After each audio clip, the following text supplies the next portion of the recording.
Welcome to Old Guy Tech, the OGT.TV recording studio. Technology for the rest of us.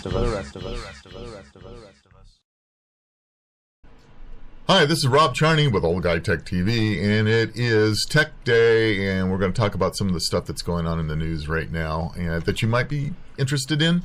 So we're going to start with Jonathan. So, John, why don't you tell us a little bit about what you got going today? The first story I have is, you watch Netflix? Any of the movies? A little bit. It's actually my pet peeve that you can't get, because right now all we have is the Watch It Now. Right. That's all I have. And what really bugs me is you have to wait 56 days to get any of the new ones. Yeah, now that just came out recently, right? There was an agreement with the movie companies. Because they were releasing within 30. Now they're making them release. Yeah. Well, the first one was a deal so Netflix could get access to the back catalog more. Uh-huh. And the newer one is because Netflix still has a DVD rental service. You know, where you could actually rent physical media. Right. And what this was is basically saying you're going to wait so many more days, or you're going to have to buy it at the standard price, right? Which would dramatically increase their cost. So here's the thing that bugs me is you can't get any of the new releases. Generally, you can't unless it's such a bad movie. Well, it goes direct to DVD, or that it's in theaters and it's sucked out loud. Yeah. So it's like instantly on there because nobody's going to go out of their way to watch it. Right. Right. And the other thing is they took off old TV shows. Like, one of my all-time favorite TV shows is At&t and Dragnet. And yes, the shows are older than me, so sue me. You can't access them. They don't have it on there. They don't have old television shows like that. They don't have At&t. They don't have Dragnet. They don't have some of my favorite shows. They used to. So here's my plea for Netflix is who's ever hands you gotta grease. If you can't get the new releases, get old TV shows. At&t, Dragnet, Highway Patrol. Get some of these old TV shows that are better than a lot of the newer shows. Yeah. Or get the entire back catalog of the. So you have no idea why they stopped playing those shows? My guess is whoever they had the contract with, it stopped or something happened. Well, you know what? A call to Netflix public relations might be in order, and try to figure out why. What is it they're doing? My personal Twitter account, I tweeted to them. And their comment was, it's what was it? It's just the natural ebb and flow of the business. Sometimes you lose content.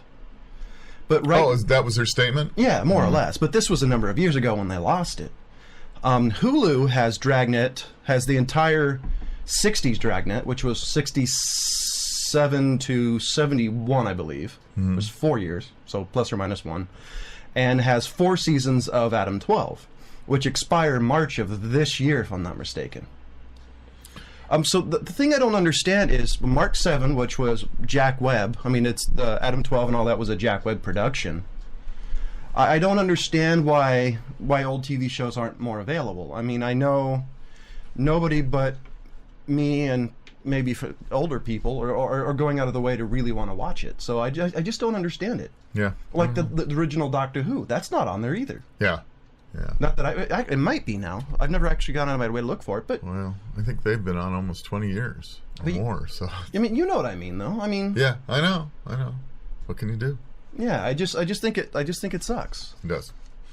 So we're gonna say, Netflix, you suck. Watch them cut our account now. I don't know. I just wish. I do wish. I mean, it's not their fault that you can't get new releases on Watch It Now and all that because it's they're beholden to the people who release it. So. And this whole spin-off between the actual physical rentals and the online that faltered. Yeah, it's and it was a major hurt to them. They lost a lot of market share. Yeah. And they had all kinds of problems. So now they're not talking about doing, what was it? Spitify, or I don't know. It was a really bad name. Yeah, it's kind of a strange name, but anyway. Oh, I was going to say the other thing is you can, if you're a Prime subscriber, you can get free movies from that. You can watch it. It's $50 a year, which is a couple of, it's like $7 a month or something like that. Right. That's not bad. They have a limited number. You can rent movies through iTunes, Amazon, Vudu, and a couple other ones. The iTunes I don't like. I guess you get it for 7 days, and when you activate it, you have 24-hour period. It's roughly basically the same price as renting from Hollywood Video when it was around. Right. So it's $4.99. Hollywood Video was like $4.75. Right. It's still a lot of money, but you get to pick and choose. Yeah, it's probably a little bit better. Well, we'll just see what happens. Time goes on. So for me, John's dug out some stories for me. I've been so busy. You AT&T customers out there. Customers are outraged, says AT&T is just trying to get them to use tiered data plans. Unlimited data plans seem to be a thing of the past for most U.S. carriers. Verizon, AT&T, and T-Mobile all axed their unlimited data plans over the last year. But users who had unlimited data before the plans were cut could typically continue to do so, except the experience hasn't been so great for AT&T customers. So what I'm understanding is they're throttling some of the major users. They call them abusers. Well, they don't really tell you until you basically happen onto it. I mean, I'm one of these people who are grandfathered into the $30 unlimited plan. Right. From what I've been told and from what I've read, if you go over 2 gigs, they throttle you. It says in the story, and I've read elsewhere, that there's people who have gone like 1.6 gigs and they notice a dramatic increase of their handheld internet going really slow. Okay, so it's not an increase, it's a decrease. It's a decrease in speed. Right. Okay. And I don't necessarily blame them for doing it. Well, I think it's an infrastructure situation. I think what happened is all these smartphones hit the market, and the carriers weren't really ready for them yet. I mean, the so-called 4G situation.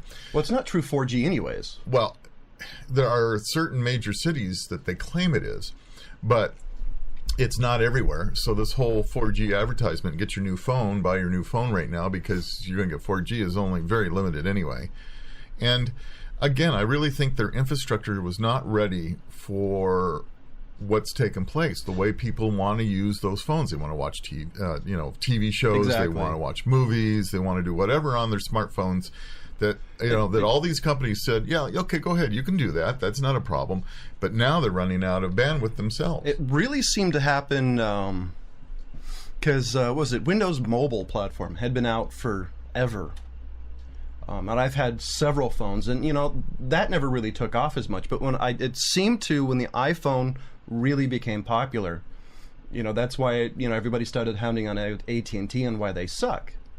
So it really seemed to be that the iPhone was the cause, and now you have the Android and the web OSs, if they still make any phones, and other platforms that are really sucking down. Windows Phone and all of that, and that's going to continue. That's not going away. If anything, it's going to get more and more increased as more and more people get away from just plain cell phones and want smartphones. The rumor has, not the rumor, but there was a tech meme. There's a story I read saying they think it's a theory that AT&T is saying, see, U.S. government, you didn't let us buy the bandwidth from T-Mobile, so because we don't have the room, we have to slow down people. There's a guy on Fox News, I don't watch a whole lot of news, period, that's not tech-related generally. He was complaining that this happened to him. So there's some pretty big-name people in the news world complaining. I mean, I know the blogger, this is all over the blogosphere and, on the internet, so. Right. And if normal people are complaining who aren't techies, oh yeah, it'll be interesting to see what the government does. Yeah, I mean, the non-tech people, of course, are just all they want to do is do what they want to do, and if they can't do it, it doesn't matter if it's watching a show or doing a lot of email or taking photos and taking photos from their phone and uploading them or whatever it be. How many people How many people are watching movies on their iPhone? How many people are using a whole lot of data? I mean, I really want to know what you do to use that much. I think.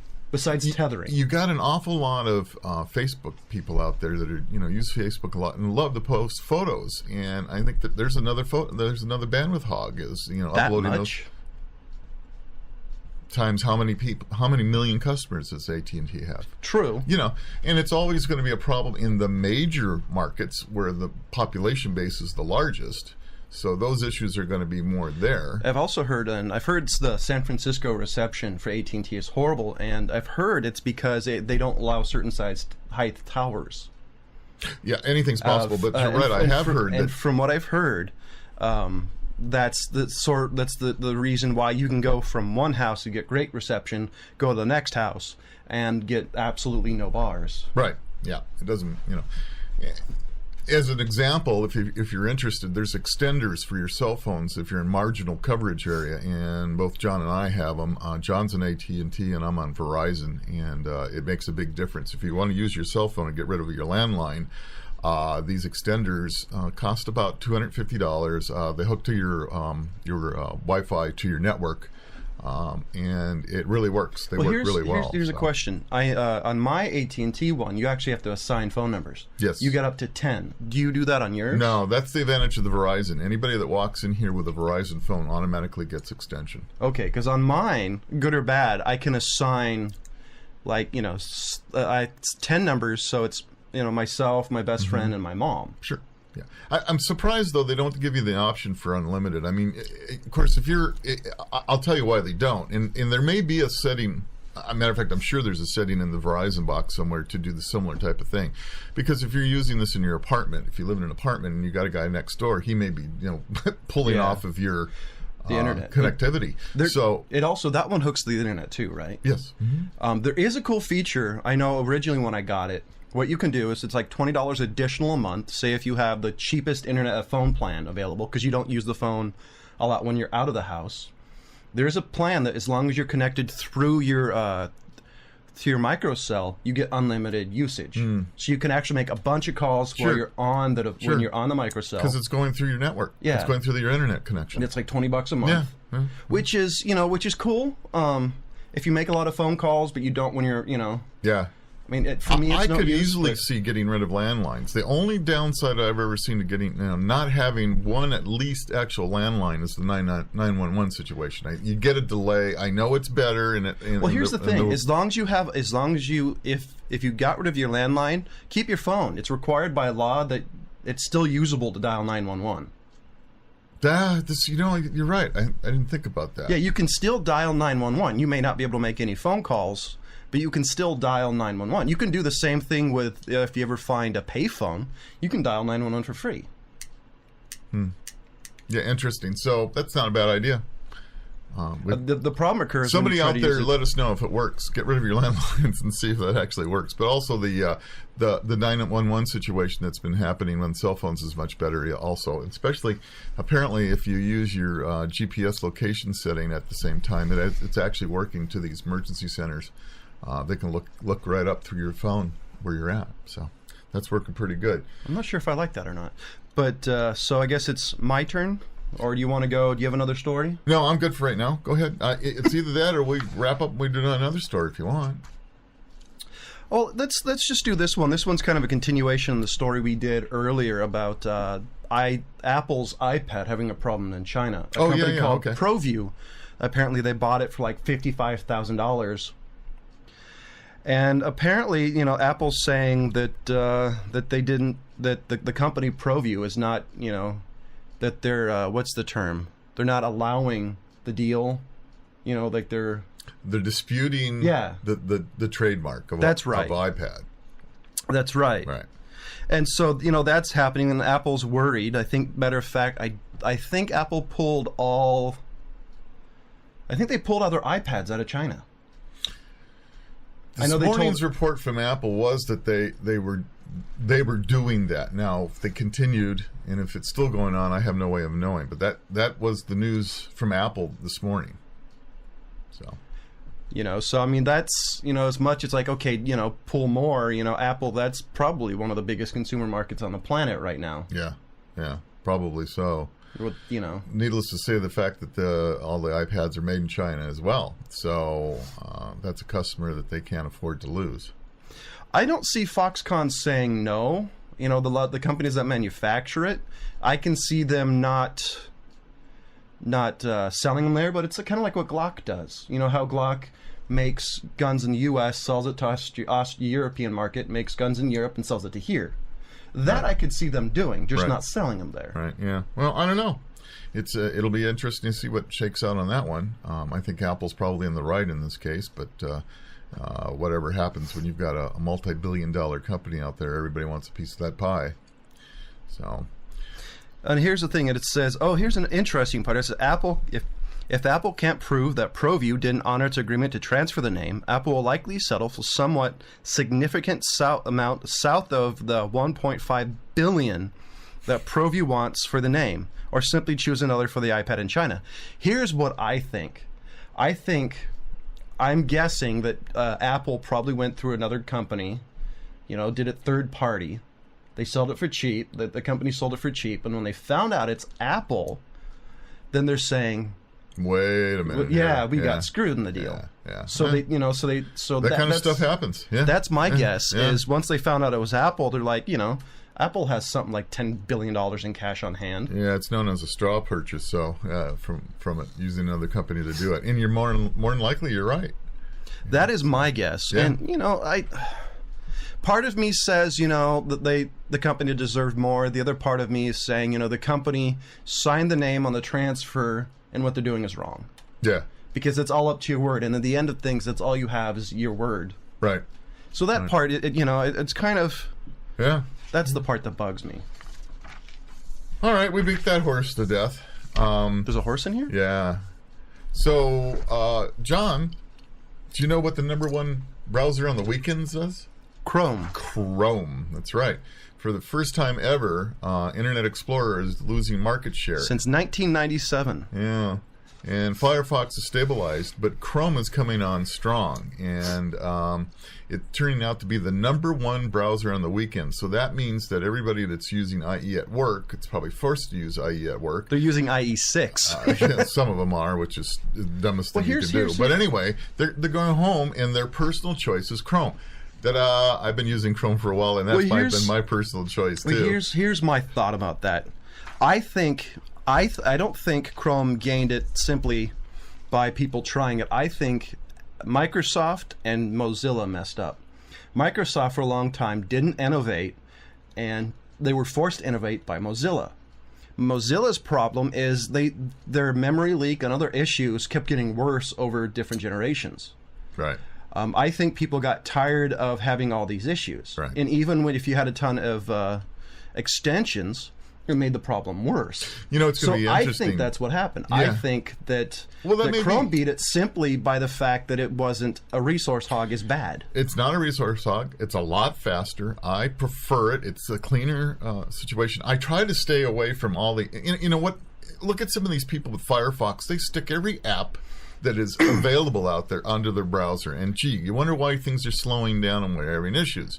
So here's my suggestion. This is an old guy tech suggestion. Don't put in every plugin that's available for your browser. Be specific, be choosy, because you'll get a better experience if you don't have everything hung on to it. I personally, on my Chrome, I use 5 extensions. I use LastPass, I use Xmarks, I use a URL shortener. You hit a button and it turns into a short URL. Right. I use HTTPS. It's called HTTPS something, which basically everything should always go to the secure HTTP. Which if you guys don't know what HTTPS is, it's the secure part of HTTP. So like on your bank, it actually says HTTPS. So if you go to your bank, make sure it has it. You're on Facebook, anywhere you sign in, especially if you're doing it in public, make sure it's on the secure socket layer. Yeah. Yeah. I use that one. I use a couple other ones just because there's the features that I would like built in, so. Yeah, I've literally, on my new machine that I've got, I literally have 0 apps. And I'm telling you what, Chrome is just so doggone fast. It's amazing. I could not live without Xmarks and LastPass. Those are the two things that I love the most because I use multiple computers. It syncs my passwords and my bookmarks between multiple computers. Right. Here's the key. I use an extremely strong password, so nobody's going to guess it.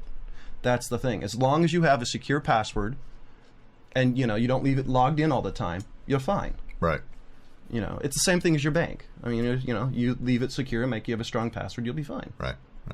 Most banks have gone to triplet authentication issues, so they really are much more difficult to break into than some of the other sites. They really do a good job on their security, and they have to. The last thing you want to do is go to your bank and online and be worried about all the information that you've got out there. So the banks are usually doing a pretty good job.